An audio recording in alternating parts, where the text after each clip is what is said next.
자, 개인회생을 하게 되면 사람들이 제일 걱정하는 게 순위가 있거든요. 1순위 뭔지 아십니까? 1순위는 될까 안 될까? 이거 제일 걱정하죠. 당연하죠. 개인회생이 돼야지. 안 되면 큰일 나잖아요. 조건이 좋든 나쁘든 되기만 하면 어찌됐건 이득인데 안 되면 낭패니까 될까 안 될까? 이게 제일 궁금하죠. 두 번째가 얼마나 변제해야 되느냐. 이게 두 번째 걱정이죠.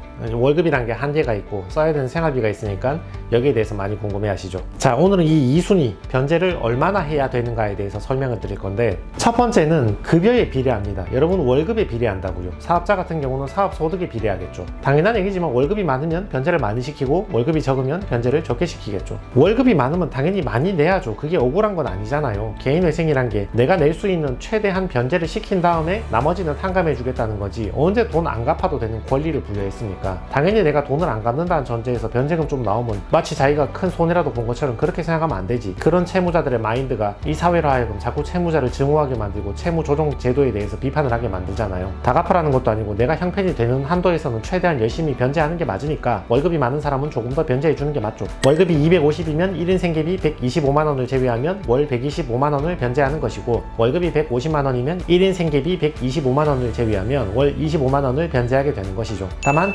월급이 350만 원, 550만 원 높아져도 부양가족이 늘어나면 그만큼 생계비를 더 많이 반영해서 변제금을 낮출 수 있게 되는 거죠. 그래서 기본적으로는 월급에 비례한다, 그런 얘기입니다. 두 번째 주의하실 사항은 재산에도 비례합니다. 내가 재산이 많으면 변제를 많이 해야 돼. 대체로는 아파트에 있는 사람들이죠. 아무리 연끌이라도 내 아파트가 5억인데 연끌로 3억 5천 빌렸어도 1억 5천의 순자산은 남는 거잖아요. 그럼 법원에서는 청산가치 이상 변제라고 해서 내가 가진 재산 이상은 막 변제를 시키려고 하거든요. 여기서 주의하실 게, 내가 부양가족이 많다 그런 얘기 할 필요 없어요. 왜냐하면 청산가치 이상, 내가 가진 재산 이상 변제해 준다는 것을 전제로 내 처자식이 많으면 변제금을 내려준다는 것이지, 내가 재산이 많으면 처자식이 100명 있어도 변제금을 내려주지 않거든요. 재산 이상은 변제해야 되니까. 그러니까 월급이나 부양가족에 비례하는 이 내용보다 청산가치 이상 변제해야 된다, 이게 더 상위에 있는 법이야. 그러니까 재산이 많은 사람은 변제금이 좀 높을 수밖에 없으니까 재산을 낮추는 방법에 대해서 고민을 좀 해보셔야죠. 세 번째가 탕진 금액에도 비례합니다.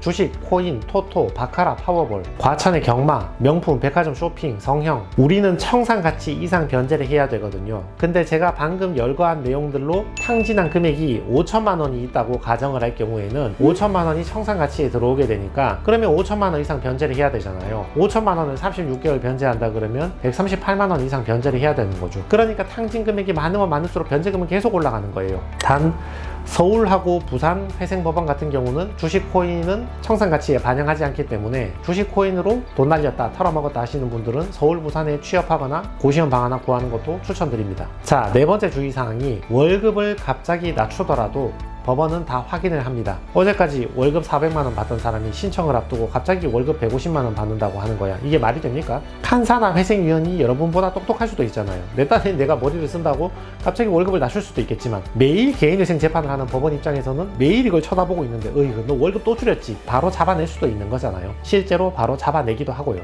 그래서 내가 월급이 내려갔을 때는 정말 내려간 그 확실한 근거가 있어야 돼. 근거 없이 사장님하고 짝짝꿍해서 월급을 반으로 깎았다, 이런 건 안 통하고, 실제로 내가 다니는 직장이 형편이 안 좋아서 실직을 했다거나 내 사업이 망해서 때려치고 취업을 했다거나 뭐 이런 확실한 이유가 있어야 되는 거죠. 자, 그래서 오늘 소개해드릴 사건이 하나 있는데, 여기 보시면 한 달에 자기가 쓰는 비용 내역을 전부 다 정리해 왔죠. 장사를 하시면서 월세 내는 거, 인건비 주는 거, 물건값 내는 거, 전기세 내는 거, 이런 거를 다 계산을 해 와야 됩니다. 왜냐하면 가짜로 자꾸 돈 적게 번다 이렇게 거짓말하는 사람들이 많으니까 이런 거를 다 검토를 해본단 말이죠. 이렇게 내 장사에서 나오는 매출 금액과 지출되는 비용들을 다 계산한 다음에 매월 얼마의 순이익이 남는지를 확인해서 그 순이익들을 평균을 내니까 재판은 어느 정도 공정하게 진행이 되는 것이죠. 그리고 그 다음 자료 보시면, 장사에서 한 달 버는 순이익 154만 원인데 1인 생계비를 96만 원만 뺐죠. 그래서 월 58만 원을 변제하는 것입니다. 원래는 124만 원 빼야 되잖아요. 근데 왜 96만 원만 뺐을까요? 이분이 58만 원 변제하시면 36개월 변제하시면 총 2,100만 원을 변제하거든요. 근데 제가 좀 전에 말씀드렸잖아요. 재산이 많으면, 청산가치가 높으면 얘 이상은 변제해야 된다고. 그거 이상 변제하는 전제에서 부양가족 있으면 빼주고 뭘 한다 그랬죠. 그건 무조건 변제해야 된다 했죠.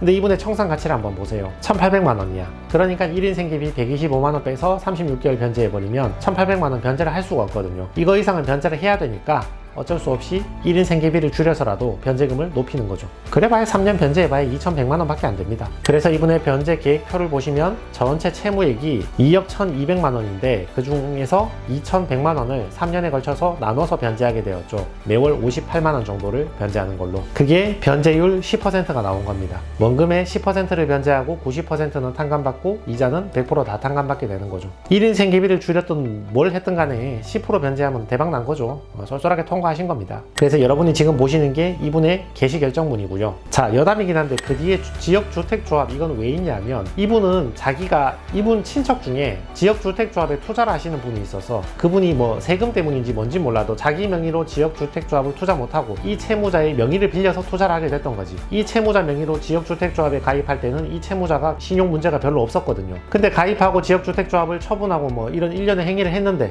이제 다 지나고 나서 개인회생 하려고 보니까 법원에서는 당연히 궁금하겠지. 야, 너 이 지역주택조합 이거 아파트 있었는데 이거 어디 갔어? 법원에서는 당연히 물어볼 거 아니야. 그래서 이런 경우에는 그게 내게 아니다라고 설명을 해줘야 돼요. 그래서 관계자들의 진술서를 다 받아냈거든요. 그때 나한테 명의를 맡겼던 친척의 진술은 당연한 거고 실제로 그 친척이 돈을 냈던 것도 당연한 거고 지역주택조합 그 조합의 대표자의 사실 확인까지 전부 다 받아가지고 이 채무자의 소유가 아니라 저 사람 소유다 이렇게 해서 빼버렸죠. 개인회생할 때 이거 제일 골치 아파. 내 거 아닌데 내 명의로 등기해 놓거나 뭐 분양받은 거 이런 거 있죠. 내 거 아니라고 주장해야 되니까 이게 제일 골치가 아픈 문제입니다.